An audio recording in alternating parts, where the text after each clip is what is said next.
Oh yeah, what's happening, everybody? Welcome to another episode of Comic Book Weekly. Of course, you guys know myself. I'm Mike Spider Slayer from Comic Book Corner 2.0. And then, of course, I have Cat Comic Uno and Only Good Comics, Brant Fowler. And tonight we have some special guests. So, Cat, why don't you introduce our guest? Yes. So if you guys have been following Radiant Black, the Massiveverse, we got two creatives from that team. So Kyle and Michael, why don't you guys introduce yourself? Kyle first, and then Michael. Sure. Yeah. So my name is Kyle Higgins. I am the co-creator and writer of Radiant Black, and I also creative direct the Massiveverse, which is our shared superhero universe at Image Comics. And yeah, I do a bunch of stuff. I've been in comics for a long time. I did a big run on Nightwing for the New 52, Batman Eternal, Batman Beyond. Then I took over, or actually I launched Mighty Morphin Power Rangers for Boom Studios and wrote the first 3 years of that book and ran creative on that. And now we are doing our own thing at Image Comics and having a blast. And I'm Ryan Parrott. No, Ryan couldn't be here, so I am filling in. I'm Michael Basudal. I am the designer and editor on the Massiveverse books and also any other book that Kyle is responsible for, basically. Yeah, I have a little creative collective studio called Black Market Narrative that we do all the books through, but we also do all sorts of other crazy stuff tied to the books, a lot of kind of multi-narrative and multimedia stuff for not only the Massiveverse stuff, but then like other projects like, we did a graphic novel with Bear McCreary last year where the graphic novel gives a narrative to the track order of his heavy metal concept album called The Singularity. And so stuff like that. And then, we do like audio series and other live action stuff and some animation. And so everything ends up kind of through that collective. And basically I would be dead if it wasn't for Michael. That's really that's the long and short of it. That's true. I have nothing to add about that. So, like, when we're going back to hearing some of the stories that you've written, Kyle, it really blows my mind on how time really flies by. When I think about the New 52, and then you've written Nightwing and stuff like that, I was like, man, I remember that run, and I was just like, that's been a while ago already, So you've written quite a few things. Me. Yeah, that was it was a really cool it was a cool era like of my life to think back on. It's very challenging. It was a very tricky time to be not only writing comics, but especially to be like a young and new writer, kind of really entering the industry. And I had done a bunch of stuff before that as far as like one shots and some mini series for both Marvel and DC. But I'd never written an ongoing series before they gave me Deathstroke. And then like a week before the New 52 was announced, they had a writing change in the Bat Office and they asked me to write Nightwing, which is my all-time favorite character. It's literally a big poster behind me from the Dixon McDaniel run. That's cool. And, there was a lot of pressure and attention on those books at that time. And I remember I was on the phone with Pete Tomasi at one point, like in the first year, just because it was just a stress pressure cooker every single day. And I was on the phone with Pete, who had been an editor at DC before he was a freelance writer. And I was like, is it always like this? He's like, no. He's like, no.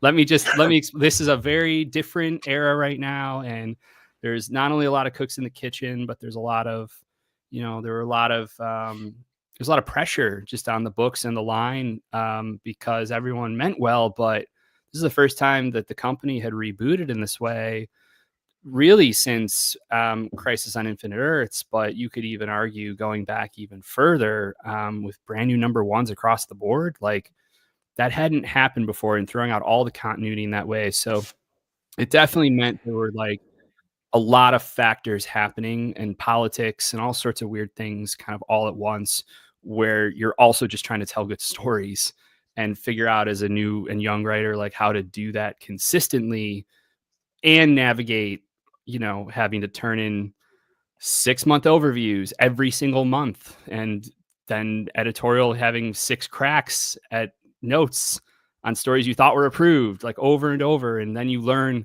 how to not turn in as much as much detail, and to get things approved. And anyway, it was a very, very interesting, cool time, and I feel very lucky to have been able to basically learn and become a much better writer with and because of my favorite character. Like it's a pretty special relationship that not a lot of people get to have with their favorite characters. Yeah, that is very cool. So going into the Massive and Radiant Black and kind of everything that you learned about comics through Nightwing and Power Rangers and everything else, one thing I love about the Massiveverse, and I've told you this a billion times, is your innovation. I feel like in comics and any entertainment, you need to learn how to market yourself and you need to learn how to brand yourself. And you guys have been brilliant with that. And how do you guys constantly keep fresh with that? And what are things you've learned from your marketing strategies and something that you feel like is going to be fresh coming into 2025? Well, first of all, I appreciate that, and I appreciate that every time you tell us that. It's very kind. I think the crux of it is actually that we don't view it as marketing, and so there certainly is marketing. There's a marketing component, and that's stuff that we're literally right now building out kind of a new presence for with content creators and doing things like reels. And I'm literally talking into like a DSLR that's like very, very not greatly perched on a stack of books right now above my monitor because I don't have a mount yet, because we're trying to raise more general awareness from a marketing standpoint about all the, not only the books, but all the kind of cool and outside the box stuff we've done. The outside the box stuff we've done, though, there's definitely a sellable component to some of that stuff, but it all comes from a place of narrative. So like, for example, with Radiant Black, like all the superpowers come from miniature black holes. So when we do these issues that take place entirely inside these like existential black hole realms, or realm, we do it all with fluorescent Pantone ink. So the whole book is a blacklight comic, right? It comes out of like what the story is about and trying to capture that kind of experiential component and that otherworldly quality and put readers in the shoes of the characters in that way.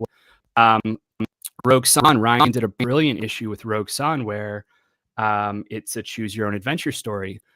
But the reason for it is because it's the first issue where Dylan no longer has his estranged dead father's ghost haunting him, like in his ear, like, questioning every single choice he makes and every move he does. And so now this is the first time Dylan is on his own making choices for himself. And so Ryan wants to put readers in the character's shoes and play with the medium in a way that really just kind of creates that level of immersion that you don't really see in traditional comics. And I think that's where it really comes back to for us is like, it's gotta fit narratively and be thematically kind of on point with both the concept as well as the larger themes that the story is looking to explore. But it all comes from a place of like immersion. And I write the books I write, especially at this point in my career, because I love comics and I love superheroes. I don't necessarily love them in the way that I did for most of my life growing up. I mean, that's kind of one of the things that happens when you do something professionally is like, you kind of have to give up your fandom to some extent. Like that's a little bit of like the price of entry.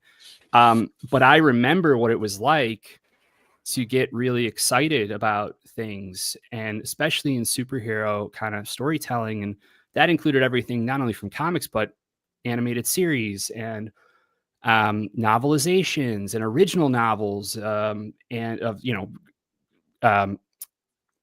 Christopher Golden and Greg Cox and Diane Duane did these amazing novels in the 90s of Spider-Man and the X-Men and Daredevil and all these things. And then soundtracks, scores for the different superhero movies that were coming in the late 90s and early 2000s. And so it's like, how do we create that level of kind of like excitement for a new generation? So much of these books is about celebrating being a fan of superheroes as well. And so again, leaning on that wherever we can create things that feel immersive, to me, it's putting a little bit of magic back into the world, as we're trying to kind of create that feeling that also inspired us in the first place, not only as fans, but then to become ultimately creators ourselves. Yeah, I mean, honestly, those little additions to the books that you guys put in there is awesome. You're talking about the ones with the black lights, which was cool. And then I remember the one that had the QR code that had like the little episode in it. And what made that so special is that it gave them a voice. It was like its own little episodic show. And then it's like when you're reading that comic, it was kind of like, oh wow, that's now what I hear in my head, and that was so cool. Yeah. So creative. I love that. Well, that one in particular, for those who don't know, I think you're referring to, so Radiant Black 15. It's the issue where Radiant Black goes up against his greatest challenge yet, creative license. So there is an unauthorized YouTube fan film that is being made called Versus, and it pits, it's like who'd win in a battle. It's kind of like death battle, format. Who'd win in a fight between Radiant Black and, the hero Blaze from the 1960s, from actually from our book Cowl, which is also part of the universe. This issue, this series Cowl, is actually based on my college thesis film, The League, which is what started my career.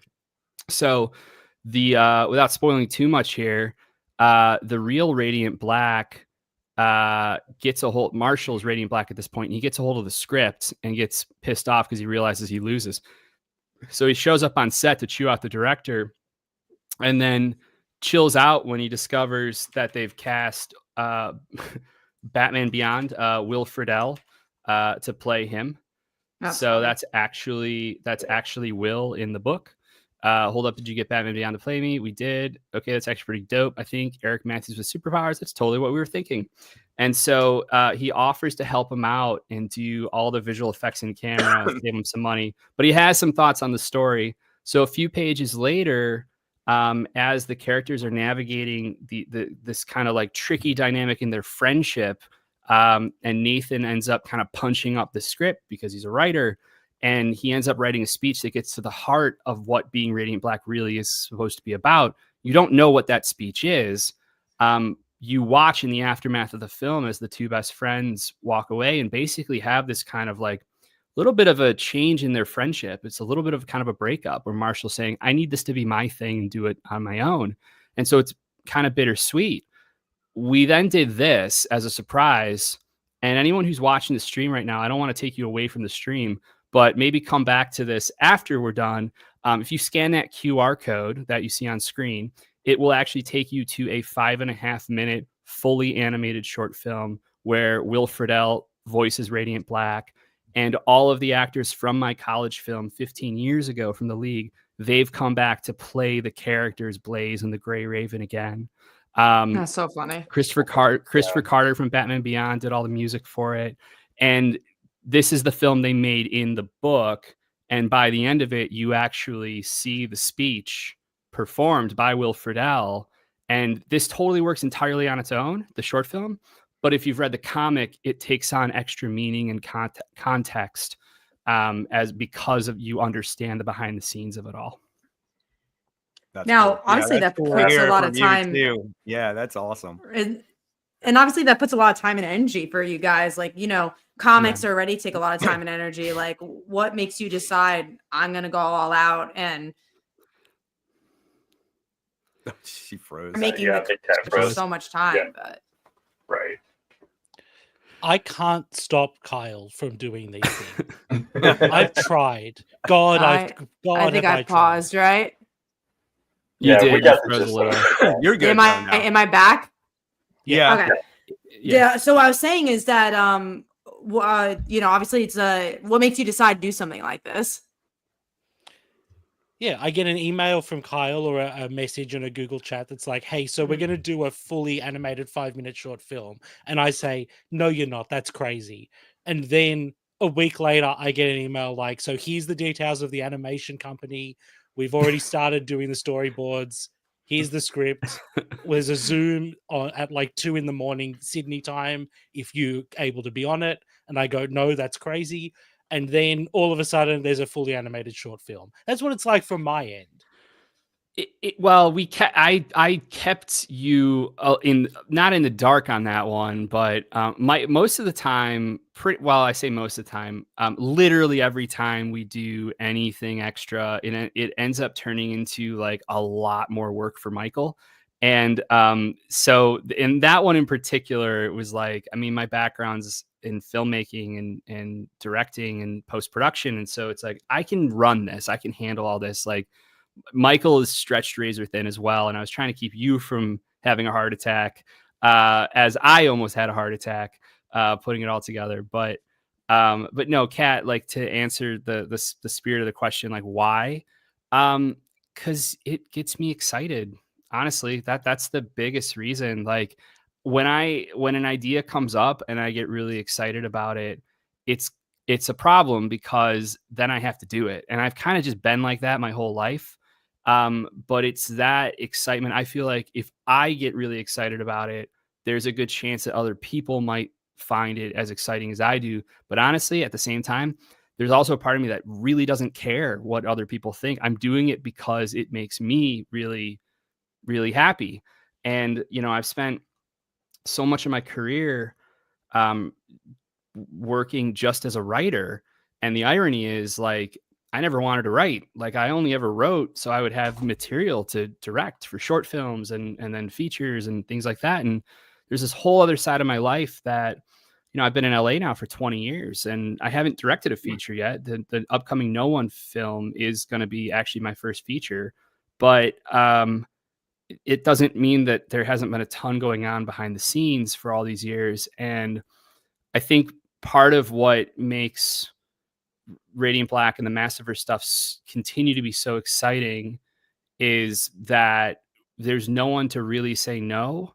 And if we can dream it and figure out the way, yeah, but I don't listen. If we can dream it and figure out a way to do it, it means we can. And that's like, after spending so many years like building worlds for other people and other companies, it's like really, really exciting and fulfilling to be able to not only build our own, but to also be able to go do the types of things that I love and have wanted to do, especially on the directing front.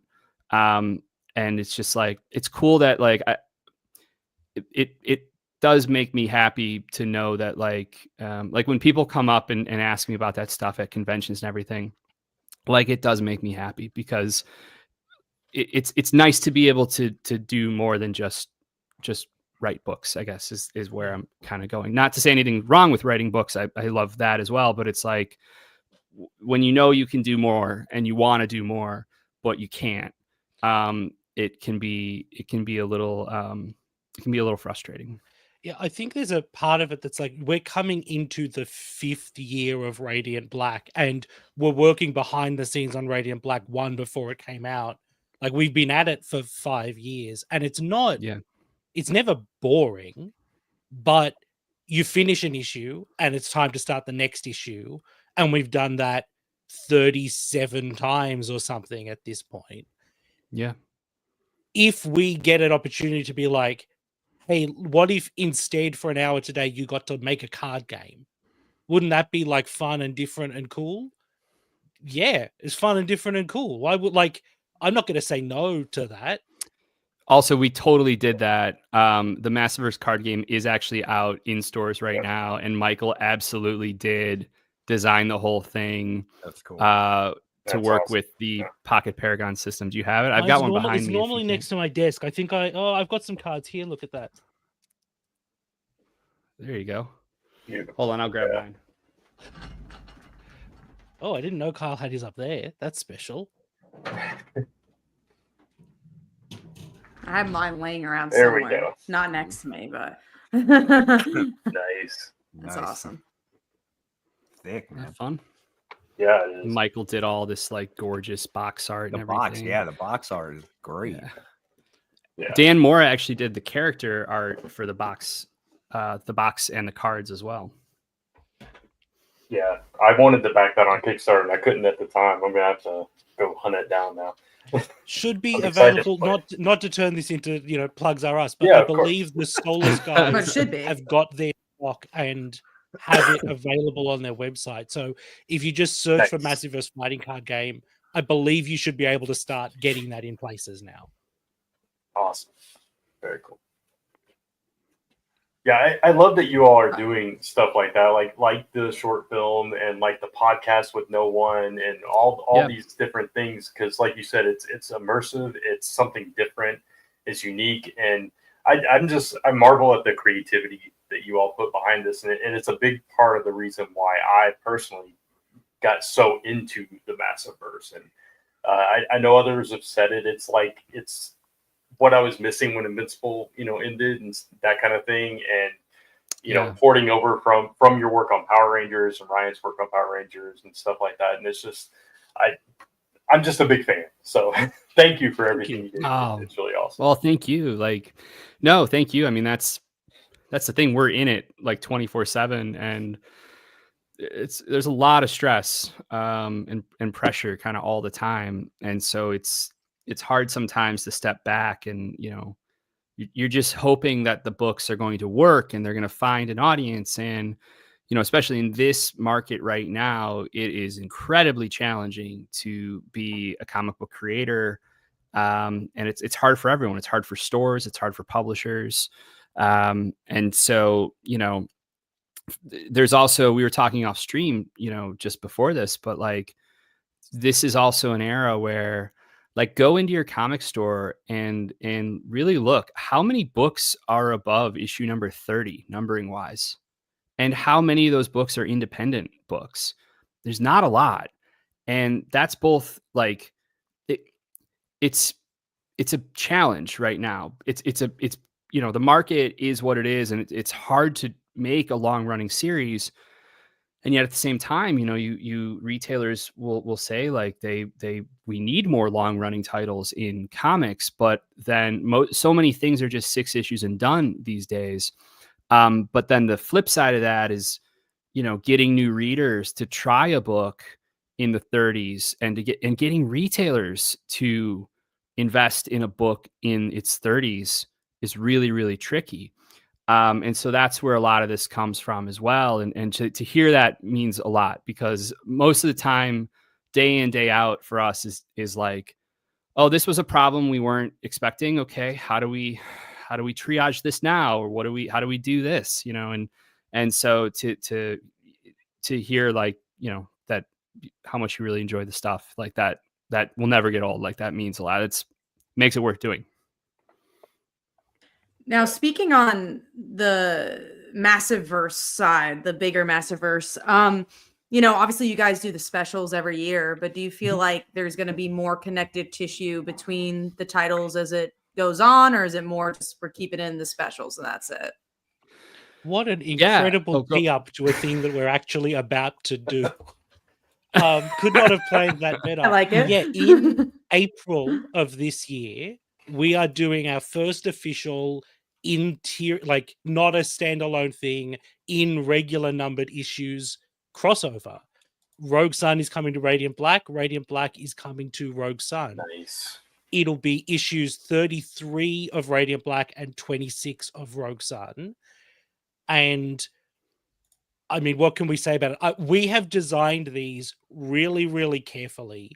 If people are just reading Radiant Black and they don't read the Rogue Sun part, they're not going to miss anything. And if they're just reading Rogue Sun and they don't read the Radiant Black part, they're not going to miss anything. But if you read both of them, you get two different parts of similar stuff and you get the fuller picture. Yeah, it's something that I really, really enjoy doing. Ryan and I have done. I don't want to say it's not the same thing, but Ryan and I did something kind of fun on Power Rangers during Shattered Grid, where you saw one side of a conversation from the Lord Draken side, and you saw the same conversation or a snippet of it from the Ranger Slayer side, and you have different. It works for both, but you also have different context depending on which issue you're reading. Scott Snyder and I did something during Court of Owls for Nightwing number 7, and I think and Batman number 7, the same conversation in the cave from two different perspectives. So we're doing it's kind of in that ballpark, but it ends up like it's additive to each character's story arc. And also, as Michael said, if you only read one, great. If you read both, suddenly you'll understand different things based on events that recontextualizes in a like, oh wow, kind of sort of way. So the covers we're showing here. So this is Rogue Sun issue number 26 cover. So this is the second issue of our Rogue Sun rebuild era. Kicks off with Rogue Sun 25. And that's our A cover. And our A cover of Radiant Black 33 by Marcelo Costa. Sorry, I should mention the Rogue Sun cover is by the brilliant Stefano Simeone, who is our regular series cover artist. The cover for Radiant Black 33 is by Marcelo Costa. And this is Radiant Black and Clyde Bloodmoon. What a werewolf vampire is doing in Chicago is, that's anyone's guess. How you even stop a werewolf vampire is also anyone's guess. We'll figure it out together.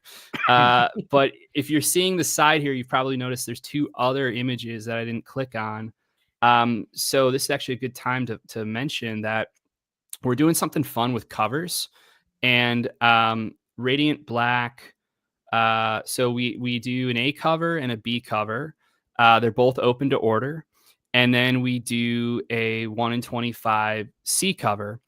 And the A cover, so the B cover in particular, I'm actually going to show you that. I'm going to show you that one last because it's kind of a whole thing. But this is the A cover, open to order. The C cover, which is going to be, it's not only a 1 in 25, it's actually a 1 in 25 foil cover. So all of the C covers are going to be foil. And this one is by Rod Reese. No, it's cool. Yeah. Isn't that great? Yeah, that's awesome. Yeah. And then on Rogue Sun, we're doing well, you know what? Sorry, the order of this, I could really go either way. On Rogue Sun, we're doing two covers for each issue. So there's an A cover, open to order, and then we're doing a 1 in 25 cover for Rogue Sun. It's not foil, it's standard, but they're all being drawn by Marcelo Costa, and they are all homage covers. So the homage cover to a famous comic book this month is something that probably will look familiar. Oh, nice. Nice. Yeah, that's super cool. Very cool. Isn't that cool? And then as far as the B covers go for Radiant Black, what makes these special is that all 6 of these for issue 31 through 36 are actually one connecting image. They're all drawn by Ricardo Ribaldo, so it's a connecting set, and it features all the kind of main characters of this new arc for the Radiant Black rebuild here, on the wreckage of some, probably to some of you, if you've been reading the book, familiar looking remains.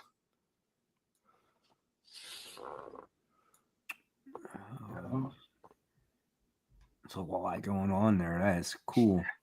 Isn't that fun? That's a lot of fun. I'm excited. Yeah. So I saw a question in the chat about how the books are connected that I feel like I should just answer really quickly for anyone who like isn't fully across. Basically, the way it works is all the books in the Massiveverse are set in the same shared universe. There are little bits of connective tissue between all of them, like characters, companies, and so on that exist in the universe.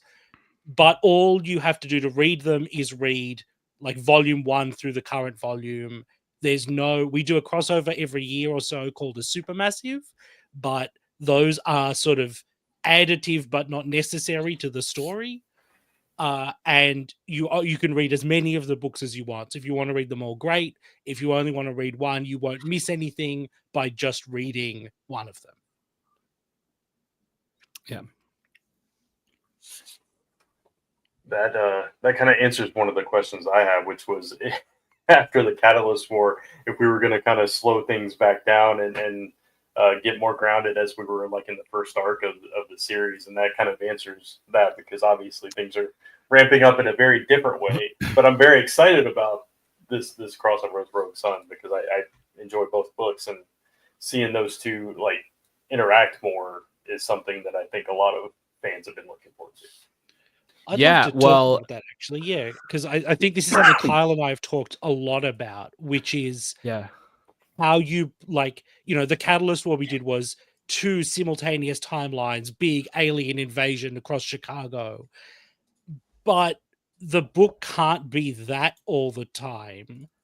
Right. And so how we like dial the valve back a little while also still feeling like we have, that event happened and it had consequences that play into the stories that are coming up, I think is something that we put a lot of work into.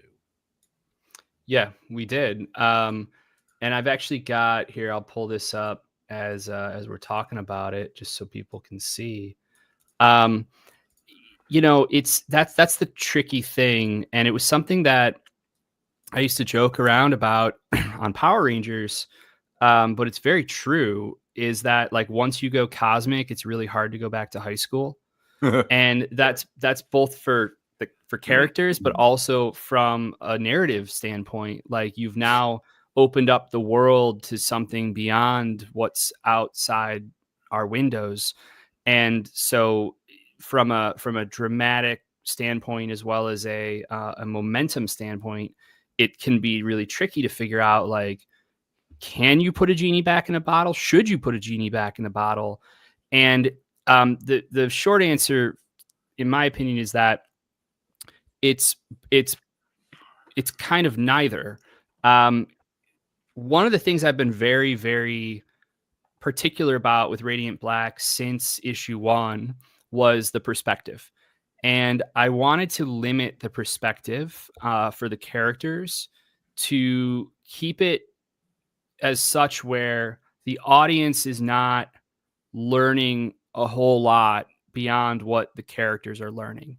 And so if you think about the first 3 years of Radiant Black, you don't know anything about Catalyst or the larger mythology or any of the stuff that it's even out there beyond little teases that you witness with the characters as they discover it.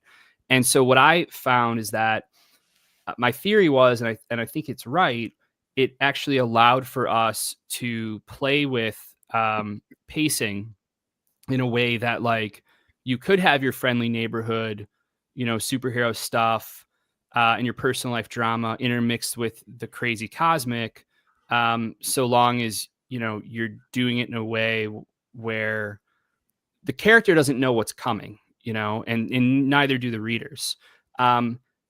As we come out of the Catalyst War here, though, like, I don't want to go, it's not about going massive again in the way, like, to try to one up what we did in the Catalyst War. It's about going different. That's not to say it's going to be small, but it is going to be, it's going to be coming out of the events of the Catalyst War and dealing with the aftermath, and not only the aftermath for the city, which, spoiler alert, there's still a big giant robot in the middle of State Street that they can't get rid of. So it's dealing with the actual aftermath of the city, but but it's also dealing with like, okay, we've come out of this kind of world-changing event, even though it was localized to Chicago, it's still something that is like kind of rocked people to their core. And think about coming out of the pandemic and how much that changed us, not only as kind of a society, but as individuals, and how our feelings about certain things and opinions about certain things and even theories about certain things, hint, might start to color how we move forward in the world. And so like everything from the different types of weapons and technology that have now proliferated thanks to the Catalyst kind of invasion, the 001 technology shift, creating these villains, the destroyed robot remains that are like seemingly everywhere. All of that actually amounts to what the next kind of direction is for the book. And so if, you know, the last year, basically the last big story, the Catalyst War, if that was going really cosmic, this is going really urban, I guess is the way to put it. Like, I want to explore the people and the structures, I don't even mean that from a building standpoint. I mean like the structures of like a city, of the relationships that someone like Marshall has in his life, friendships, professional, trying to be a hero, trying to not be the thing that he saw himself become in that other timeline. Right. And is the world going to let him? And is it even possible? And so we're doing some like really kind of wild things with like some new characters. Like this is actually probably a really great time before I show you those variant covers I pulled up there to show you, like, for example, we've got stuff like these guys.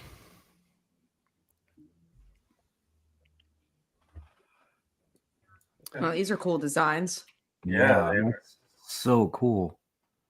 And if you look carefully here, you'll notice a lot of those parts, that armor and stuff that they're wearing, that looks an awful lot like pieces of dead robots, doesn't it? right. Yeah, it's like their tech. What exactly this group is, who these people are, what they believe, how it pertains to Radiant Black, and actually what they believe about Radiant Black, as well as the events of the Catalyst War, that's going to be something that becomes a very big problem in the book. And, you know, keep in mind, if you're just a regular person in the world, you have no idea what really was happening during the Catalyst War. But you might have some theories, and maybe those theories you talk about with other people, maybe across the internet, and maybe some new ideas and alliances and initiatives form from that. And so, you know, that actually probably is a really good way to tee up, and I can't say too much about him, but this guy. And this is one of the new villains in Radiant Black. We're calling him, his name is Jaeger. And it's, I'll tell you this, the name in typical Radiant Black fashion comes out of a very dumb place, because he may or may not use bombs, and someone may or may not refer to him as Jaeger Bomber. And that will make more sense. It'll make more sense with what he's doing. But Michael keeps telling me there's probably absolutely no connection between, you know, his mask and those symbols that these guys are wearing. But I don't know, Mike. I keep going back and forth, Michael. I just feel like it can't be by accident, can it? I mean, I guess Fully by accident. We screwed up. We're gonna have to fix it. Yeah. Yeah. Sure. Yeah. Okay. That's fair. And then we have people like this coming up who That's cool. we can't say much about her yet, other than this is an example of what we were talking about a few minutes ago, or what I was talking about a few minutes ago, with regards to like this proliferation of not only technology, but like this focus on, okay, if they're not going to save us, who is? And I got to save myself.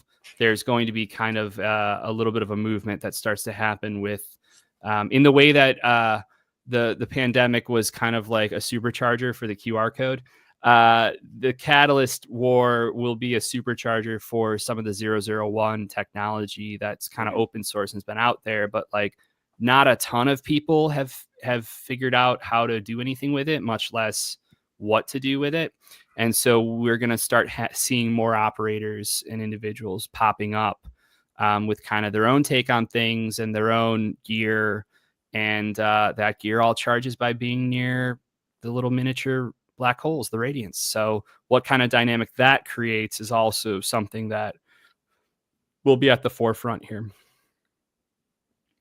Very cool. These character designs are neat. I mean, always the character designs in Radiant Black and in Rogue Sun have always been really, really cool. Yeah, we're really fortunate to have, honestly, like two just ridiculously good designers who are the co-creators on both Radiant Black and Rogue Sun. I mean, Marcelo's interiors are amazing. His colors are exceptional, but his design work is just, it's next level. And Abel, same thing. Like Abel, an amazing draftsman. His interiors, his storytelling are killer. I love his style. But I don't know, Michael, if he's missed a design yet. I mean, it's like usually round one. I think there's been one character in 2.5 years that we've done like a second pass on because it just wasn't quite what we were feeling. Everyone else, He basically like doesn't. And I mean that, that most recent character that Kyle showed you with the wings, that was not us going like, hey, Marcelo, we need a character with wings. Right. Marcelo was like, hey, Kyle, here's something I've designed. Can we use this? Right. Nice. Right. Very cool. That's really cool. Yeah. And then Marcelo sorry, go ahead, Kat. Oh no, just the name changes asks what's a good jumping on point. It's the next issue, right? That's the new jumping on point. Yeah. So yeah, if someone goes to radiant.black/catch up, all one word, they can read a thing we put together called The Story So Far, which summarizes everything up before issue 31. Obviously you can also go and get everything else in trade, or we've got the first 2 volumes in hardcover, but this is sort of like, it's free, it's online, you can read that catch-up issue. And then issue 31 is out towards the end of February. There we go, look at that. Yeah. So we this is actually through the Black Market newsletter as well, which is for free. We've got actually like a pretty cool little sale going on right now where we're actually selling all 6 volumes of the book, or any of them, whichever you want, for 15% off on all the books. And if you're not a subscriber to Black Market, our Black Market newsletter, it means when you subscribe, you actually get a one-time 10% off code like emailed to you. So they're stackable as well. So you could basically buy all 6 volumes for 25% off right now if you wanted. Or again, you could just buy volume 1 or volume 2 or volume 3, whatever. We're really just trying to make everything as crazy accessible as possible. And so what is available to read for free right here, as Michael just said, is this 16-page recap comic that we put together that Michael actually wrote. And I did a little, but you did most of this, and pulled all the art from, to basically go through 6 volumes. Well. That was fun. And yes, you did letter it. Yes. Yeah. But this goes through the first 6 volumes of Radiant Black in a really efficient way that like hits all the beats, what you need to know without spoiling like the journey for all of it. And then at the end here, the 6 volumes, information on issue 31, which is the start of the next arc, and the great, our big jumping on point, the kickoff of Rebuild. We've also got at the end here it didn't do it. Anyway, yeah. So that is that.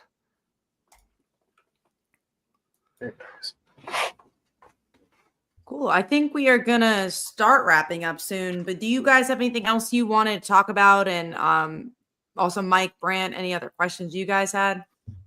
I got a couple of like fun questions. Obviously, it doesn't have anything to do with Radiant Black, but I kind of just want to get kind of like a little bit of history, like how you guys got into comics. So like, Do you have a favorite comic book character when you were a kid? And, who was that character?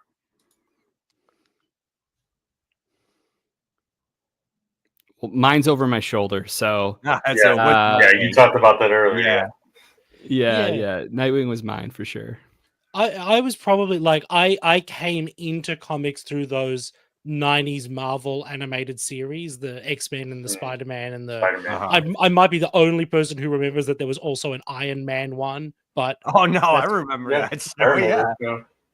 So I saw those, and then I think probably had seen an X-Men movie before I read an X-Men comic, and came in through those very early volumes of Ultimate X-Men, because it was like, oh, it's a cool new X-Men that like you don't have to have read anything to really get into. So I'm probably an X-Men guy. I don't read a ton of X-Men these days, but those were probably my guys. I have truly, if you were to like ask me questions about the X-Men, there's stuff lodged up here that I think like will never go away. Right. Similar to Michael, like my gateway was really the cartoons. Like I was, I was a really, really big Ninja Turtles fan. Like from the time I was like 2 or 3. I was born in 85. So like the cartoon in 87, 88 just like blew my mind, and I just loved it. And then I from there found the first movie, just to this day, is one of my top 4 favorite movies. I've seen it a million times, can quote every line. I've been with him when he does that. Yeah. And then X-Men the Animated Series was a really big gateway into the comic books as well. And that and Pizza Hut. And then Batman the Animated Series, gateway into the Batman comics, and Spider-Man the Animated Series. I was already loved Spider-Man before that, but then that show really kind of like exploded it for me. Yeah. I think that's a lot of ours, because I'm 49. Brant's around the same age as I am, and I think we've all watched those shows, and they're a huge influence in us enjoying comics so much. And then I got one real quick one. It's like, do you guys still collect comics today? I know you guys are so busy writing and creating, but do you collect and still read? I don't collect anymore, but I do read. I'm very behind on anything current. I don't read monthlies that often. I tend to read trades if I'm picking something up. But yeah, I mean, I'll be honest. Right now, I'm really behind. I understand that. I'm just trying. I joke about trying to not have a heart attack, but there's actually some truth there. I'm just trying to we're trying to survive and get through this stuff. But I have this like huge stack of stuff that I can't wait to dive into. So, and I tend to buy a lot of I get really excited about like all those the artist edition versions of things. Like I picked up the David Mazzucchelli artist edition of Year One that just came out with all those vellum overlays and everything. I've got a little collection of those artist editions. So I did take a night and like just went through that page by page and just fell in love with it all over again. Very cool. Yeah, I'm quite similar. Like I think that it is part of my job to keep a finger on like what's happening in comics and what's coming out and what other people are doing and stuff like that. So like I try to get to the comic shop at least every couple of weeks, if not every week. I'm not a collector really. Like I keep the stuff that I've got, but I'm not out hunting for rare variants or anything like that. Sure. But yeah, it's funny because all the stuff, like I don't need to tell you guys that Ram V's The New Gods is great, right? Like it's great. We all knew it was going to be great, and it turns out it's great. The Power Fantasy is like, oh yeah, Kieran Gillen's new book is great. Surprise. Yeah. All the stuff that people think is great is great. It turns out they're all correct about it. Totally. So we'll get out of your guys' hair here. I know there's some people that want to see this week's new picks that you guys are gonna get it to. If I can just hit one more thing super quick, I'll just show like a couple last pieces of early art, and then we'll bid adieu here. So Radiant Black, as I said, Radiant Black 31 kicks off our rebuild era for Radiant Black. Rogue Sun 25 kicks off the rebuild era for Rogue Sun. And this is the debut of Ari, Dylan's half-sister, as the new Rogue Sun. She's awesome. a second Rogue Sun. To this point, there's only been one Sunstone that has gone back generations. And this is a new one. So how is that possible? Where does this come from? And why now is kind of like the central question of it all.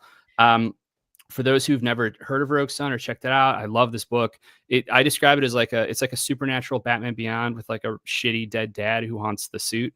And it's like if Flash Thompson got superpowers instead of Peter Parker. So like literally the first time you meet Dylan, he's like shoving a kid in a locker. He's a bully. And then he finds out that his estranged father who like walked out on him and his mom when Dylan was like 2, that dude who he's never known actually is a superhero. Well, he's now dead and he's left the powers to Dylan.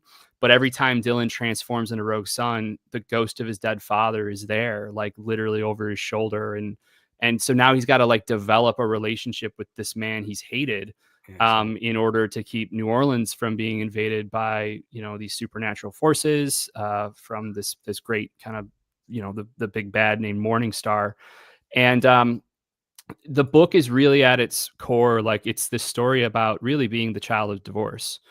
And it's very personal for Ryan. And it's all through the superhero lens, of course. But we're entering this era now where it's like the person who was supposed to be Rogue Sun, Ari, has now gotten the powers. And the relationship between her and her half brother is, again, it's our way of like, it's looking at that central kind of conceit of the series through a new version of that conceit of the family dynamic and that kind of modern family through superheroes. And also it means that there's a really interesting kind of dynamic between the two of them that may make sense why we picked this as the homage cover. I like cool. that. Nice. Right? The Batman and Robin. Yeah. Yeah. Yep.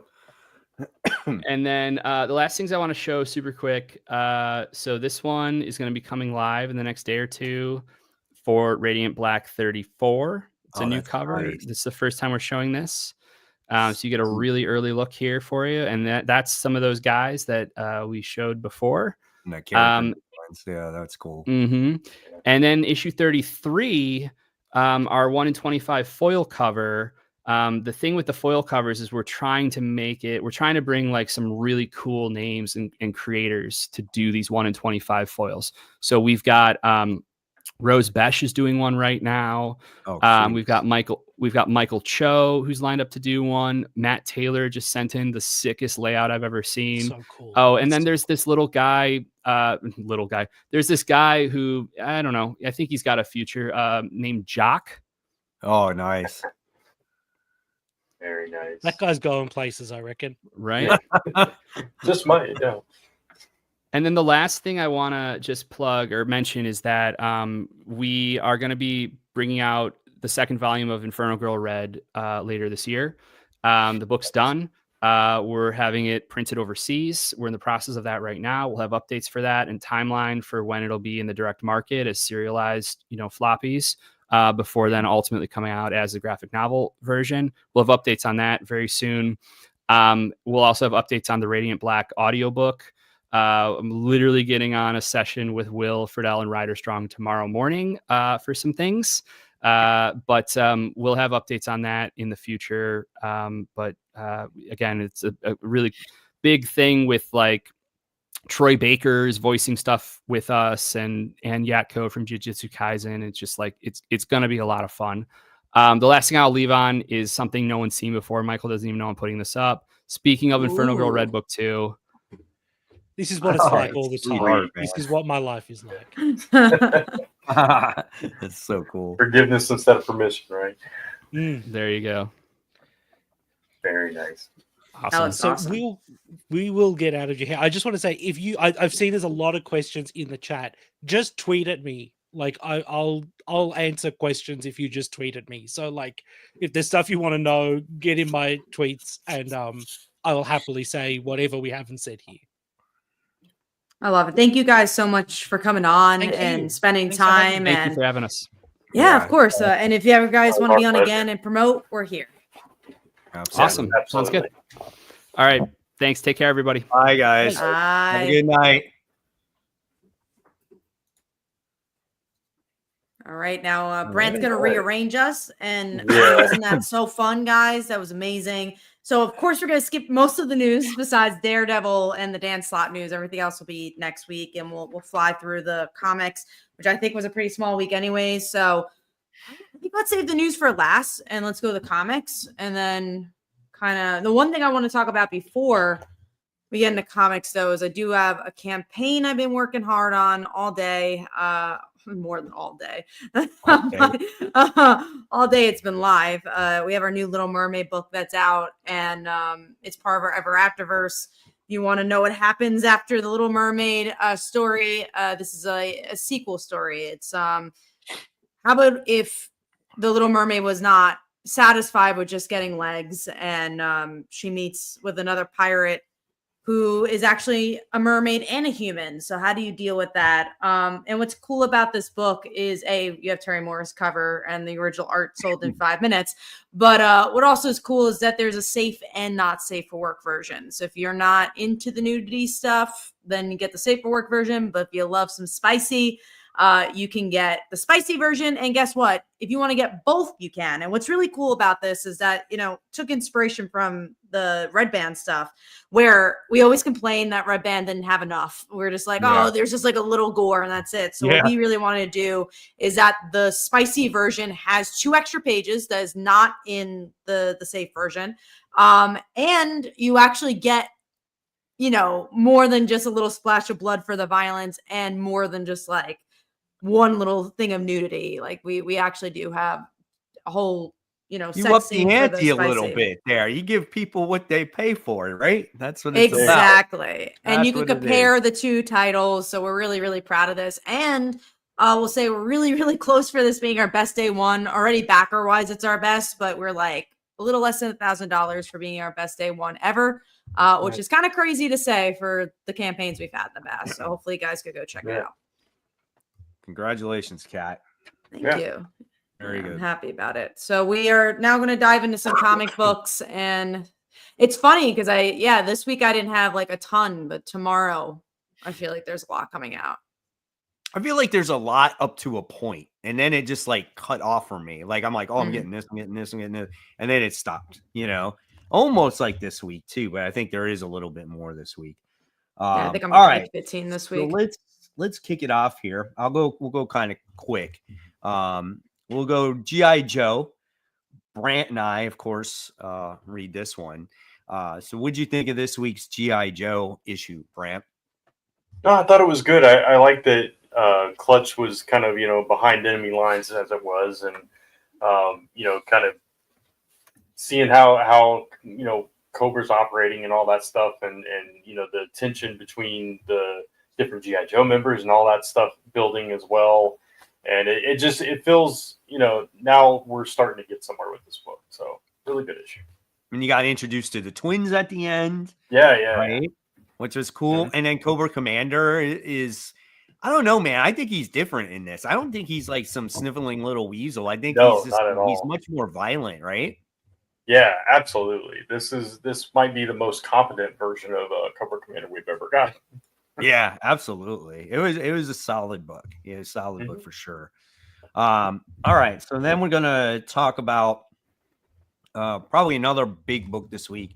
Green Lantern Fractured Spectrum issue 1. I thought this book was really good story. I think this was a good jumping on point for a lot of readers that maybe have not kept up with Green Lantern. It gives you an understanding of what's happening. And basically this is just a new status quo. I mean, it's like new old status quo, right? We get the battery back, Oa's back, the core is back, and yes, we also have Sorrow, who is back as well. And the only thing that I disliked about this, or it was a little bit different or jarring for me in a way, was that art. Yeah, it was definitely different. It was like a anime type of manga style of art that they were going for. Just a lot different from what we're used to from like the regular Green Lantern series. Yeah, no, I like the story. I think it was a setup for something bigger, but the art really took me out of that one. I don't think it took me out of it, but I did enjoy the story quite a bit. I like where it's headed. No, yeah, and there, read Green Lantern. It looks like there's a lot ahead, and World War mentions it. I love it. Jeremy Adams, so good. We love Jeremy Adams here. Someone does mention Braden. Could I drop the link to the Kickstarter pre-launch? Be part of the comic segment you guys check out. We don't really cover Kickstarters very often here, but I do a top 10 Kickstarters on my channel. I'm always looking at Kickstarters there, and we can always like share the link if you want. But to do the focus segments, we normally just do it for the books that we're working on currently. But we wish you the best of luck with the Kickstarter. And again, I'm always on the search for Kickstarters for my top 10, and I look at every campaign that's out. So just know that that's all Kickstarters are already on my radar. All right, so now let's go ahead and move on to one of the most highly anticipated books of the week, and that was Ultimate Wolverine issue 1. This book was really pretty good in my eyes. I enjoyed it, just seeing Wolverine go into his mission, getting introduced to the different mutants that maybe you have not seen in the Ultimate Universe as well, going through the flashbacks of Wolverine, also about him remembering certain situations, like how he was created and whatnot. I enjoyed the book. I'm looking forward to seeing the development of this character. Like, if he snaps out of it, does he become a good guy? Those different types of elements. So I found myself intrigued. It was probably one of the more action-packed issues in the Ultimate Universe in a while, besides maybe that one Ultimates book where you wind up seeing the team fight the Hulk there. But besides that, it was pretty action-packed, and Wolverine didn't have to say a word. So I enjoyed it. Yeah, it was definitely more action-y than story-driven, but I think it gave me enough to want to get the next issue. And I do like this vibe more than, let's say, an Ultimate X-Men. I'm curious where it goes. Like, I like the characters that show up. I thought killing Nightcrawler, I guess, potentially is rough, interesting. though, wasn't it? I was like, yeah. oh, look who's in there. And I'm like, oh, I guess he's not in here anymore. Oh, and she's dead too. So I'm like, well, there go those guys.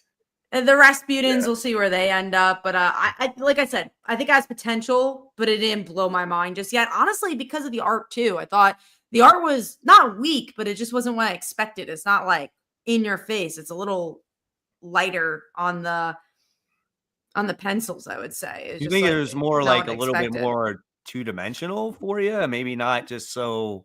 I think it's just the coloring. I think the coloring was just so weird. Like, I think this is a great example right here. It's like more chalky than like kind of detailed, but not bad art. It just wasn't what I expected. It just feels very like water pastel, honestly. I mean, I know a lot of the stuff was flashback stuff too, so maybe there was a point to that too. You know, and it was very like dark because everything was in the snow and stuff like that. I don't know, you know.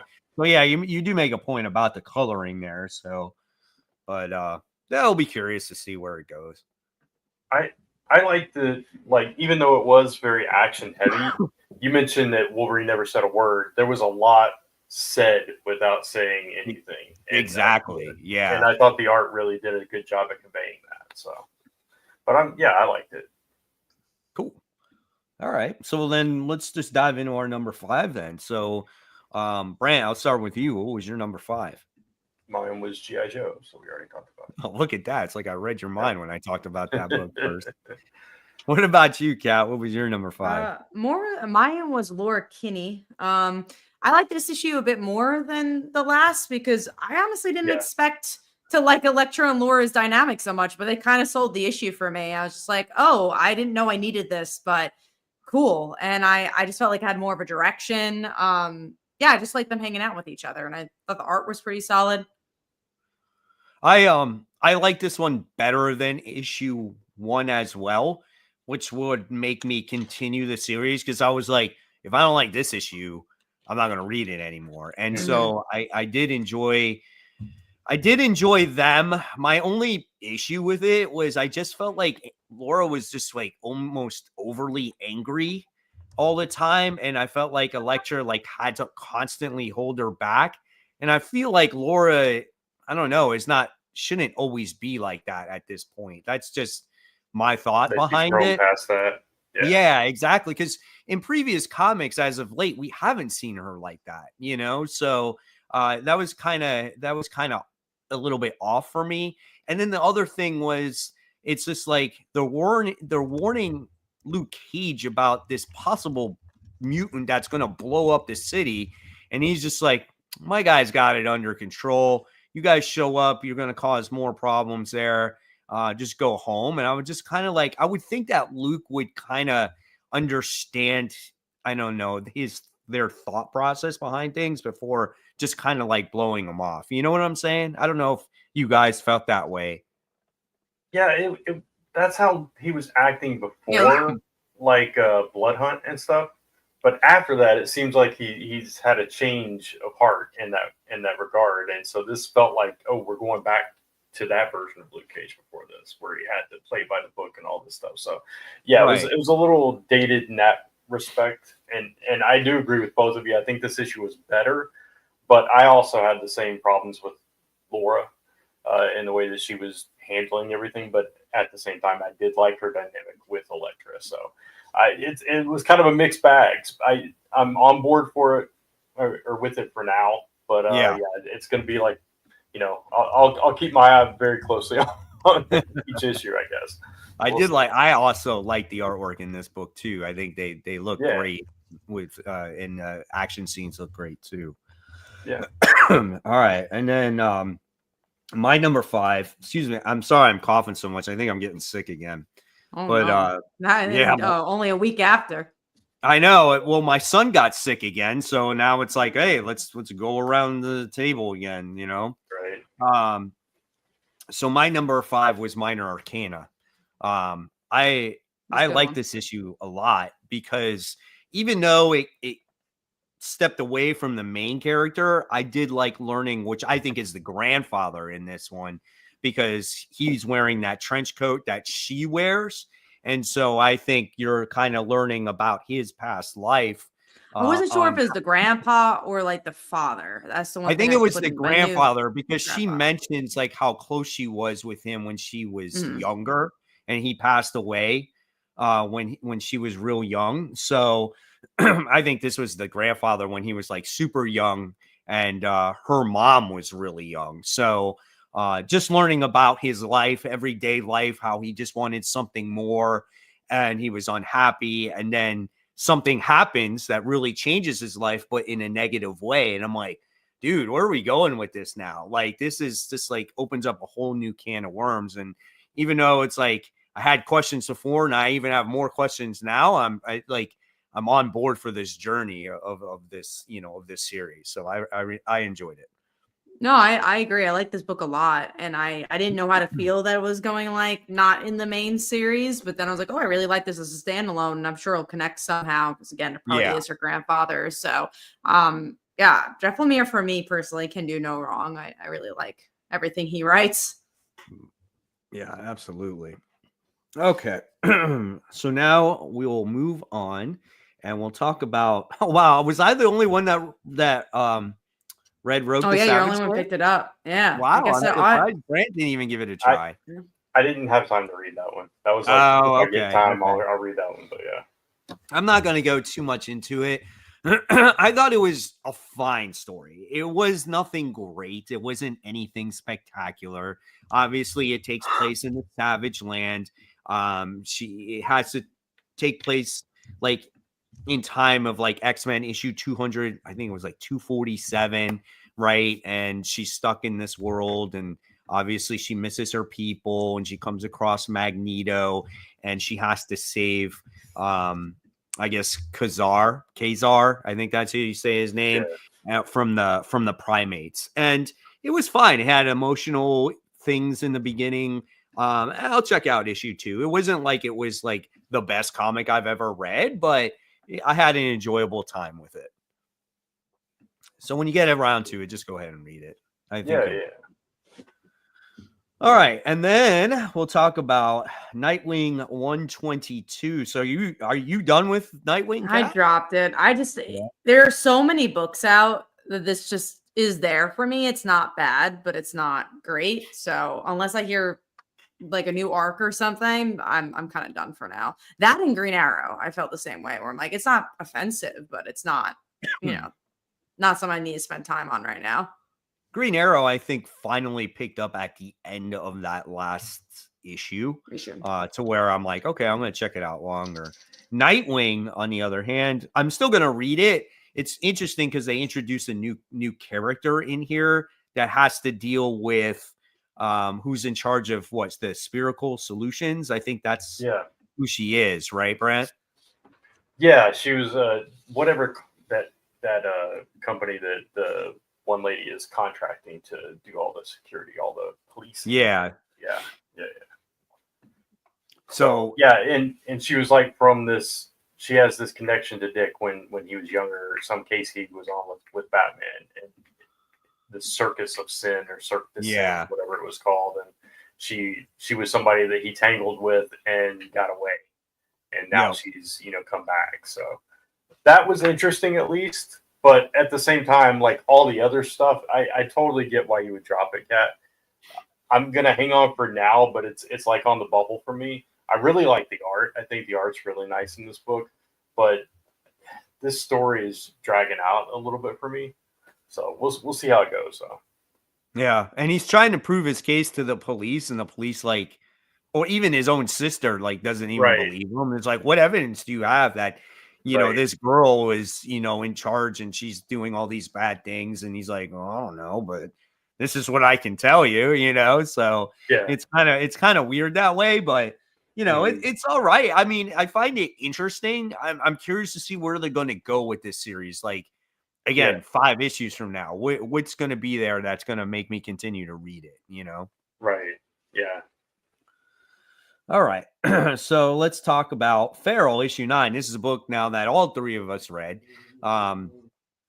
This book here was probably one of my favorite issues since the series is launched, because you finally got to see, for the first time ever, from between Stray Dogs and Feral, you see a human's face. You've never seen a human's dead face. But in the beginning, I guess she wasn't dead. Yeah. By the end, she was dead. And it was interesting, the type of they gave you the definition at the end of what these cats were suffering from. Not just the rabies, but it was something else. Same with the woman. Right. It's at that last page there. Something that transfers to humans through feces. Yeah. Correct. Yes. And being that she's a cat hoarder, it totally made sense why she had the disease that she did. But the suspense that this comic builds, and all these cats killing each other, and it was like the zombie herd attacking, the humans, like in Walking Dead, and you're just like, oh my God, it's like the loss of life. And then they're trying to escape at the end, and then there's like the dead bodies in the way from blocking the door. I was just like, dude, that's crazy, man. It's such a good book. Yeah, and the cult worship element of it too, where the cats in the house are just like, the lady keeps us, And it's just like, man, this is wicked. I just think that Tony Fleeks does such a good job at horror. Like, he just, every issue feels like a different horror movie. Because I think, in comics, sometimes things can get a little boring if it's been going on for a long time. Like, you had Stray Dogs, you had this on issue 9 already. You're like, oh, I've seen it. But I honestly feel like every issue is a new horror movie. It feels like a sequel. It's constantly fresh, from the visuals to the in that regard.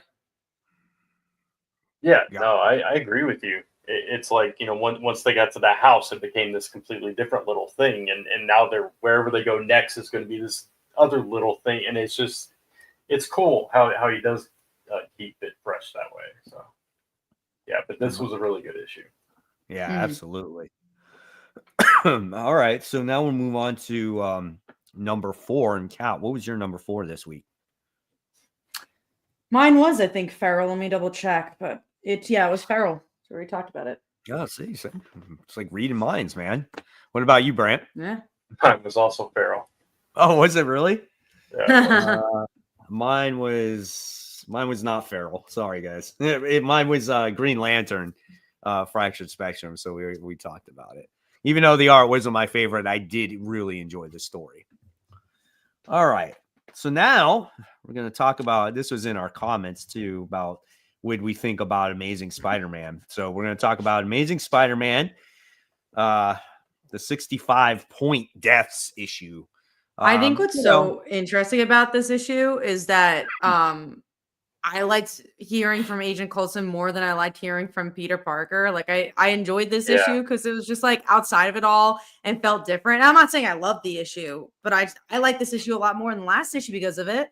I'm like, oh, this feels a little different. This feels like it feels connected to something, and it has a little of emotion. Yeah, I like Coulson here.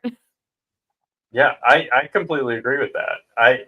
I didn't love the way Peter was drawn. He just didn't look like himself all the time to me. But aside from that, yeah, I liked everything like Coulson was saying, and the emotion that came through that conversation was just, I don't know, and the way he connected to him and reliving his past and Peter's past, all that stuff. It was a lot more interesting than, oh, I got to beat this sibling this week, and so on and so forth. So, yeah. Yeah, I'm right there with you guys. I mean, there's not much to add to it. It's just really learning about Coulson at the end of the day, kind of like who he is now, and what he's about, and obviously depressed Peter Parker. Now, I guess tomorrow we're gonna get a new issue, so maybe he'll get out of that funk, So we'll see what happens. But yeah, I mean, Spider-Man is kind of just Spider-Man right now. There's nothing great or fantastic or amazing about it, so we'll see where it goes from here. All right, let's see, where are we at now? We're at let's talk about The Moon is Following Us, issue 5. So I thought this was like the penultimate issue, and then people were telling me, no, this is a 10-issue maxi series. I'm like, after that, shit, I didn't know that. I was like, this was the end of the first arc. Even longer. Yeah. After I heard it was 10 issues, I did decide I'm going to drop it after this because I don't hate it. It's a fine book, but it's so not written for me. I don't like this genre. I like the characters enough, but I don't think they move that much. So yeah, fine book, but I don't need to read up to 10 issues. I get that from you. I totally get that. I actually really like this issue because of the twist, and obviously the one helping them the whole time and all that stuff. So I thought that was really interesting. That turned, pun intended, but that turned the page for me a little bit because I was on the fence with it up until that. And when that came about, I was like, oh, that's actually more interesting to me. So now I'm more excited about the next half of the story. So I like this issue. So I like the twist at the end. I thought that was kind of cool. The only problem now that I've had with this series is that I just would like it to take a break, to slow down and to get to know the characters, the on who they are, like who Samantha and Duncan are and who Penny are. Yeah. Like we got that a little bit. I think it was like in the second issue, kind of like just to let you know what the story is about. But it's kind of like, why should I really care about these characters and saving their daughter when I don't know anything about them?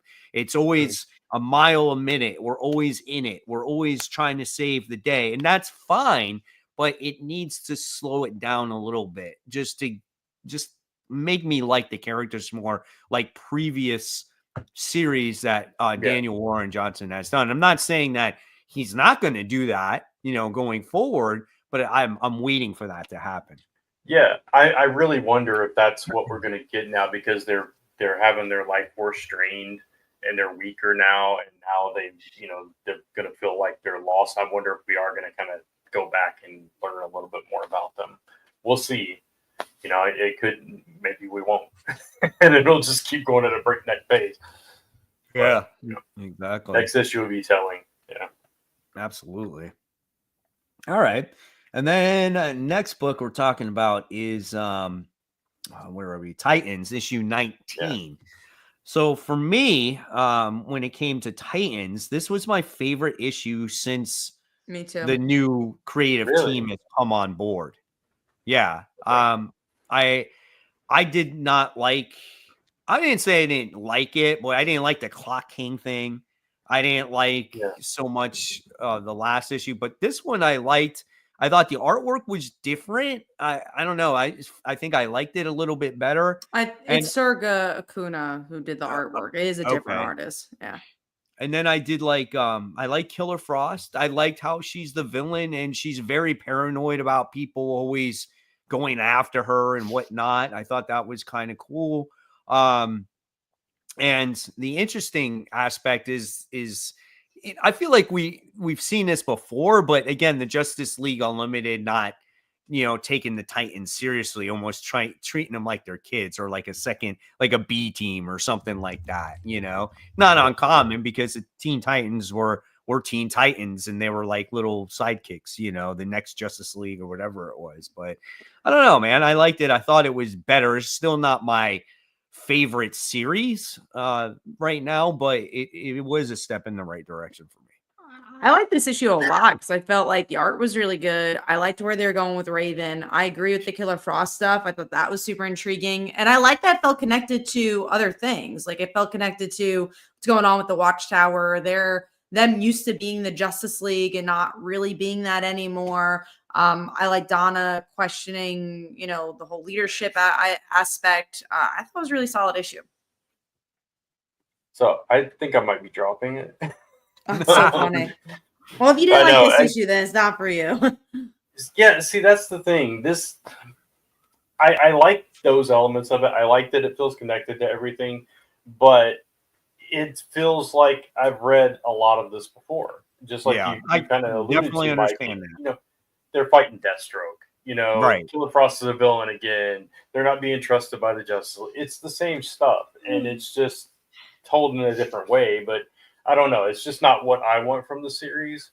I love the characters. I want to love the book, but I don't know. So far, I just have not. And I was hoping this issue I would like better because I really do like Killer Frost, and I just didn't. So totally get it. Totally get it. This issue just made me hold on to it just a little bit longer just to see if it's going to continue to get better or not. So yeah. All right, cool. So now with that being said, so we're going to move on to our number 3. Bram, what was your number 3 this week? Mine actually was The Moon is Following Us. Okay, cool. What about you, Kat? Mine was Titans. And then mine was actually Ultimate Wolverine. All right, so we talked about all those. So now we're going to move on to shit. I didn't read any of these, didn't I? Oh no, I did read this one. I guess you didn't put it in there. Oh no. Yeah, I'm confused. You and Kat. Yeah, me and Kat read that one. Okay. Yeah, I didn't have it. So let's talk about Exceptional X-Men issue 5. I didn't read this one, but you guys did. Yeah. Yeah, I will say out of all the issues, this was the weaker issue of Exceptional X-Men, but it's Exceptional X-Men and I love this book. So I thought it was really interesting to look into Kitty's past with the death side of things with Krakoa. I like the connection of the girl Toa, who is just like her Tau, who is really having this fickle question of, do I have to be like this? Is this what mutants mean? Do I have to kill people? I don't want to kill people. And I like seeing her family dynamic. Like it seems like, some of her family is human, and she's mutant. They don't really seem to have a problem with it. So yeah, I liked it as a character driven issue, but I do think that this one was a little slower, and I think they could have done a little bit more with Kitty's past than they did in this issue. But I loved it. Like I love the moments with Kitty and Emma. I think it's going to bring a lot of interesting conflict as the issue goes on. The moments with Kitty and Emma, I think for me were the best. I did like this issue. It was my number 6. I agree with you. I think it was a little bit slower, and just the abruptness of the reactions of some of the characters was a little off for me. But other than that, it's growing on me. I think this book, from issue to issue, I think it's getting a little bit stronger, even with the slower issue. We're getting to know these characters a little bit more, and they are interesting characters. They have a different dynamic, than we've seen before, because they're, I don't know, they're younger, they have a fresher voice and that kind of thing. So, yeah. And they're not in the school. Like, they're young mutants that are in the real world. I think that's interesting. And the art, man, the art is so good for this book. Like, where you get to see like Kitty killing all those people and it's like a splash page. It's just, I mean, especially for a talking head issue, like it's really does interesting stuff with the visuals. Yeah, absolutely. Awesome. All right. And then question all along the Watchtower issue 3. So what did you guys think of this one? I think it's a really cool mystery. We get to see Batwoman and the Question team up. In the end, you get to see like Cyborg Superman show up. I think it's a really fun series that ties into the bigger DC universe, and it's cool. I like it. Yeah, it's not where I originally thought it was headed. Obviously, I still think those things are planted in there just like little Easter eggs or whatever, little teases, red herrings, whatever you want to call them. But yeah, I mean, we haven't seen Cyborg Superman in a little bit, so it kind of makes sense with all the tech going haywire on the Watchtower that would be the cause of it. So yeah, I like the mystery of it. And again, all these DC books, that's the one thing I do like, that they all feel interconnected. They all feel like they're dealing with the same issues. There's repercussions felt through every single one of them. So I really do like that connectivity. That's cool. Yeah, definitely. That's a plus in the DC universe right now. I think I'll definitely agree with you there. And that's why I feel like Marvel is lacking these days. They just don't many stories connect, Right. All right. So now let's go to a book that I recommended to you guys. And I wasn't even going to buy this. This is You Won't Feel a Thing, issue 1. This one is done by Distillery, and I don't usually buy Distillery books. But my comic book shop guy said, Mike, you might like this one. It's done by Jock and it's Snyder, and it's a good mystery.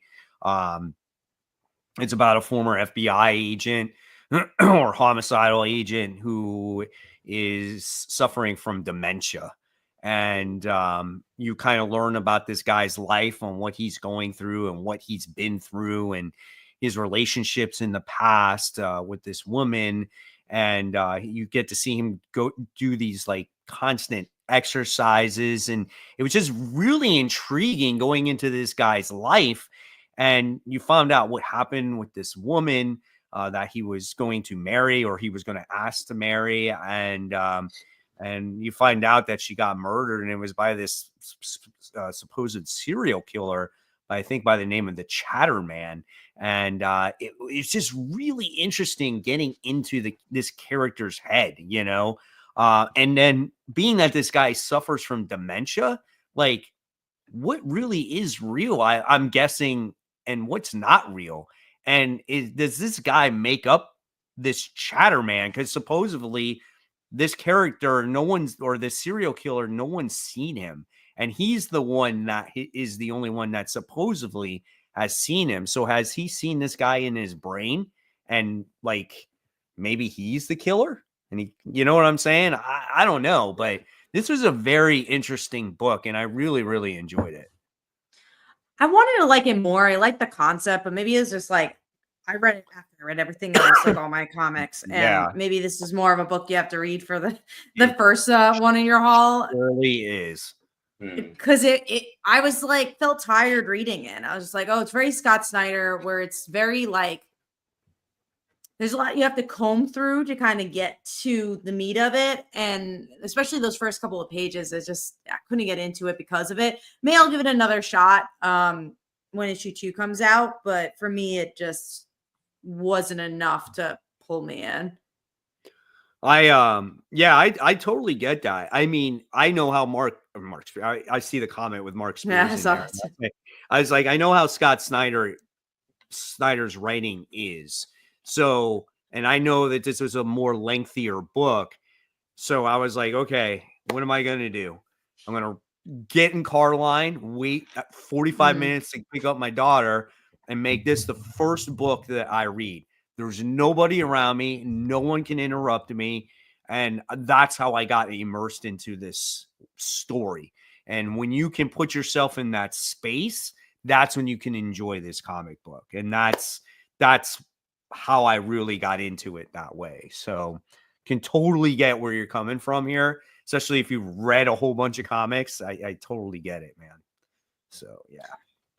Also, I do agree with Fish Face Pete, who said I'd buy more of their books if they would do comic size. I love the larger format for reading, but too cheap to buy a box. That's literally, I've read this digitally for that reason. I will not. Yeah. I don't think I'll ever buy a book from them physically because I do not. Even reading wise, I hate reading books like that. They're too big. Not my style. So if I read a distillery book, is always going to be digitally. Yeah, it is. It's big. I'm reading it in my car, and I'm like, hey, man. I mean, it looks good. You don't get me wrong, right? Like, that artwork is there. You know, the format of the comic, like the quality is really good. But again, it's so big, and it's just so inconvenient to keep them so. I bought a couple of them at the very beginning when they first came out, and they're sitting on a table in my closet because I literally have nowhere else to put them. So, Parker Luck said, "Did Brant or Mike pick up the DC versus Marvel omnibus?" I didn't do the other one. I didn't know the other one came out. The Amalgam crossovers. I didn't pick that one up. I picked up the original one, the Marvel vs. DC omnibus. I did grab that. I did know this came out, but no, I did not pick it up. All right, cool. So let's see. I guess for now we're on our number 2. So what was your number 2, Brent? Ultimate Wolverine. So we already got. What about you, Kat? Mine was Minor Arcana. Sweet. And mine was actually Feral, issue 9. So let's just move on to number 1, because we talked about the other books. My number 1 was the book that we just talked about, which is You Won't Feel a Thing, just because it completely surprised me. And I'm curious to see the direction of this book on how the mystery is solved here. And what about you, Kat? Exceptional X-Men. Because I love that book. Even when it's not the best issue, somehow, because this week there was a lot of solid books, but there wasn't anything we're like, wow, that's comics, you know? Yeah. Right. And what about you, Brent? Mine was Green Lantern. Fracture Spectrum. Oh, cool. Good. Awesome. So I think we'll do the... Oh, go on. Hold on. Joseph asked about New Gods. I read issue 2 of New Gods, and I thought issue 2 was actually an improvement for issue 1. My big thing about New Gods is was I like the story that takes place between like Mr. Miracle and Big Barda in there, and Mr. Miracle has to make that decision. Do I supposedly destroy this kid that's going to be this new god, or this god that, you know, could possibly pose a threat? And I thought that was very interesting. And he writes a letter to her, and, you know, he says, I have to do this stuff. And I thought that part of the story is the best part. And then you got the stuff with like the apocalypse going on, which is okay. So there's certain elements. There's something going to go on in Apocalypse. Something's going to die. I don't know. There's this dream or whatever.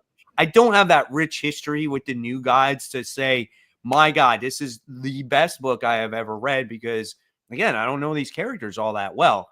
But the story with Mr. Miracle and Big Berta is the one that hits hold for me, because there's that family dynamic there. I feel the same exact way. If the whole book was Mr. Miracle and Big Barda and their kid, and I would read that every day, you know, every month, whatever. I love that part. The other part of it, I'm like you. I don't have a huge connection to the New Gods, and that conversation between Metron and Desaad was just, I was like, it was I don't know. It was a little bit much for me. It just, I don't know. I don't really know how to put into words how I felt trying to read that, because it was a lot of what's the word I'm looking for? Is it a lot I of don't know. lore that you don't know, maybe? Yeah, a lot of lore, a lot of explanation about things that I don't really quite grasp in the way that they work on Apocalypse and with Right. the gods and all that stuff. So yeah, but yeah, I like the other half of it. Cool. And other people asked about Horizon Horizon Experiment Experiment. one shots, and then never Yeah. even heard of that. And then Action Comics. I think we all dropped Action Comics, I believe. Yeah, I don't Well, currently read. I'm actually reading it. I read this issue. It's Okay, so you're reading I didn't that. love this new issue. It was a brand new arc, and it was Superman kind of upset because this guy, Major Disaster, turned back to a life of crime after he accidentally killed somebody, and it made Superman really mad. And instead of being mad at the villain, people were mad at Superman because he was acting off. It was weird. It was a weird read for me. Is it still weekly? No, not now. This was the first issue of not weekly. So now it's Okay, gotcha. So it's finally done. Okay. Yeah. And then the Horizon Experiments, I've read one of them, the very first one they put out, which was they're all like people in film writing alternate takes on classic stuff. So like this latest one was supposed to be like a reverse Indiana Jones. I did not read that one, and like one was supposed to be like an Asian James Bond, stuff like that. So Oh, okay. I have heard of these, but I haven't read interesting stuff. I just haven't read any of the others. Next week, like we said, we'll talk more about like the smaller pieces that came out for news. But two news pieces we're going to talk about before we go to most anticipated for next week is the Daredevil trailer and the Dan Slott news. Daredevil trailer, I thought it was everything you would want from the Daredevil show. I don't think they lessened anything for Disney Plus. If you love the Daredevil show, it seems like you're going to like this one. I agree 100%, man. It looked very much like a sequel from the first one. It looked great. I'm excited to watch it. Yeah, I'm thankful. I was actually surprised. Yeah. Go on, Brett. I was just, I said what I was going to say. I'm thankful they didn't change it too much. So. No, I was just going to say I was surprised that a lot of times when you have so many years off, like something feels off from it. It feels like it's not the same show, but honestly, like it feels so much like the same show. I'm actually very surprised by that. Right. The other thing was going to cover any Radiant Black news that was just revealed. I think we did a good job at covering Radiant Black. The other thing was Dan Slott is doing Superman. Again, it's kind of been teased and rumored for a while. But I think it's really cool that he's doing something other than Spider-Man or Marvel. I still want to see Dan Slott do more indie books. I want to see his voice in that. I think in that field, I'm just shocked he never has done one. But I want to see his take on Superman. I think that's gonna be a lot of fun. I personally, I want to see his take on it. I wouldn't lie if I'm concerned though. Just it's because not Superman himself though. It's just like its own series. No, I know Superman that. Unlimited, I'm just saying that he's written other things where it's just like I wasn't a huge fan of like maybe some of his issues of like Fantastic Four. But that like going back to that Iron Man series that he wrote, and things like that wasn't the greatest. And so I'm very curious how he's going to write Superman. I'm not gonna lie, because everything that he writes mainly is all Spider-Man stuff. So I'm just interested to see what he does with this character, even though it's a limited series. I will be very curious to see what happens here. Yeah. I'm very intrigued. I definitely want to see what he does with the character. Cool. I think we're gonna go into most anticipated. So, Brent. Yeah, and all our ones and twos are the same book, so we'll just do our number funny. threes real quick. Mike, yours is Absolute Wonder Woman. We're all reading it. Yeah, so it is what it is. Yeah, I mean, Absolute Wonder Woman. I think the third issue sold the series for me to where, like, okay, now finally I'm in it, because I just felt like Wonder Woman had a lot of heart in that issue. You know, she did what she had to do to, she severed her arm, and things like that. So you saw where that arm came from. And I just like how she stood up, and, I don't know, man, I really like that issue. The best one so far, in my opinion. Gotcha. I'm still not quite sold, but I'm still going to keep reading it. So Gotcha. that's where I'm at. All right. Sticking with Wonder Woman, Cats is Wonder Woman number 17. So. Yeah, this one has the Wonder Girls teaming up. I always love when they're featured, so that's mostly why this is in my top 3. I do think that, as Tom King does, things have slowed down a little bit, and I'm just get back to things that are interesting. But yeah, if you're bringing these characters in, I hope that kind of brings the series back. And yeah, for me, I like Wonder Woman more than Absolute Wonder Woman currently, but we'll see as how it goes. Yeah, same. And mine is Void Rivals, issue 16. We've got Pythona from Cobra Law fame battling Skuxoid, who is this dude that just picks up stuff and sells it every chance he gets. And so, yeah, that's going to be interesting to see those two forces battle. That's going to be fun. He's like almost like a collector guy, but like you said, he sells stuff. Right. Yeah, it's going to be interesting. All right, and so we'll go to our number 2s, which is Superman number 22.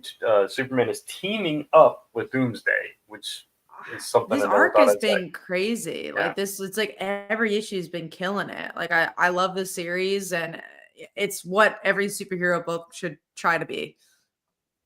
Yeah, there's like an alien race that's going after Doomsday, I think, and that's kind of like they want Doomsday, so that will be interesting. Yeah, absolutely. I agree. And then finally, Ultimate Spider-Man number 13, always at the top of our list. And this one they describe it as a love letter to Kraven's Last Hunt.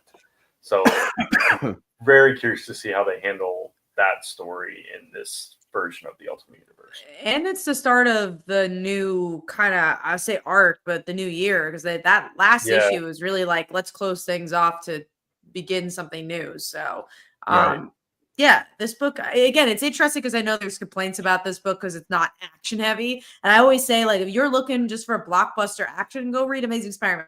That's what that is. This is for the Spider-Man fans who want more character-driven stories. Yeah, absolutely. And then what happens is when there is action, it does make it that much more enjoyable because you can appreciate it more, but it'll be really interesting to see this version of Kraven. Maybe how the hunt goes. Perry's in this book as well. So I'm definitely looking forward to it, man. I think this could be probably one of the better arcs, that we've seen in here so far. Yeah, for sure. And that is it. That's all our anticipated. And you know what? We finished everything in record timing. Even though we had a whole interview, we still finished the show around the same time we always finish the show. Yeah. It's crazy. Oh, yeah. It was a great show. It really was. I think I had to kind of speed through this a little bit quicker than usual just because, I'm in this garage, man. And like I said, it's 39 degrees outside. So it's some cold air in here. But it was a great show talking to those guys and letting you guys know all the news of what's going on with Rogue Sun and Radiant Black. And if you came on late, check out the beginning of this show. It's probably about the first 50 minutes or so where we're talking with them about those titles and things to come. So again, guys, thank you so much for joining us tonight. If you haven't subscribed to any of our channels yet, what are you waiting for? Go ahead and do that now. Just got to do it. Just, subscribe to Only Good Comics, Comic Uno, Comic Book Corner 2.0. Subscribe to the Comic Book Weekly YouTube channel so you can watch all the episodes whenever you want, and hit those thumbs up and notification bells so you don't miss anything from us. And of course, guys, have a great new comic book day. Good luck in getting your comic books this week. I think there's going to be some delays, probably due to weather concerns and all that stuff. So I know some of my books are delayed. So Very interesting to see what happens. So, guys, thank you for watching. Have a wonderful evening, and we will see you all next week. Thanks, guys. Good night.